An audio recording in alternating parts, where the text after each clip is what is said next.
2 të rinj bëjnë kërdim në Greqi, një seri vjedhjesh për 2 muaj. 2 të rinj, 20 dhe 27 vjeç, janë arrestuar në ishullin e Rodosit në Greqi, të dyshuar për një seri vjedhjesh dhe tentativash vjedhjesh të kryera gjatë muajit qershor dhe korrik 2026.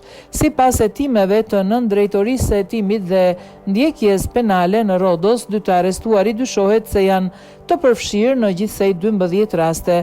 Gjatë kontrolleve të ushtruara ndaj tyre dhe në banesën ku qëndronin, policia sekuestroi një numër të madh sendesh përfshirë helmeta, ikona fetare, sende me vlerë dhe objekte të tjera të cilat po verifikohen për t'u identifikuar me rastet raportuara dhe për t'u kthyer pronarëve të ligjshëm. Hetimet tregojnë se nga 17 deri 30 qershor 2026 të dyshuarit kanë vjedhur sende të vogla dhe para nga 2 automjete private të lëna të pambyllura, ndërsa kanë tentuar të hyjnë edhe në 7 automjete të tjera duke përdorur të njëjtën metodë, por pa arritur të përfundojnë vjedhjen.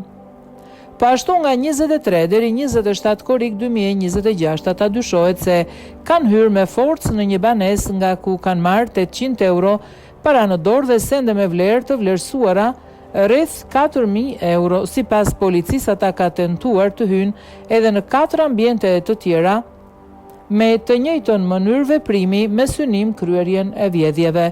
2 të arrestuarit janë dërguar para autoriteteve kompetente të prokurorisë së Rodosit, ndërsa hetimet vijojnë për të përcaktuar nëse ata janë të përfshirë edhe në raste të tjera të ngjashme.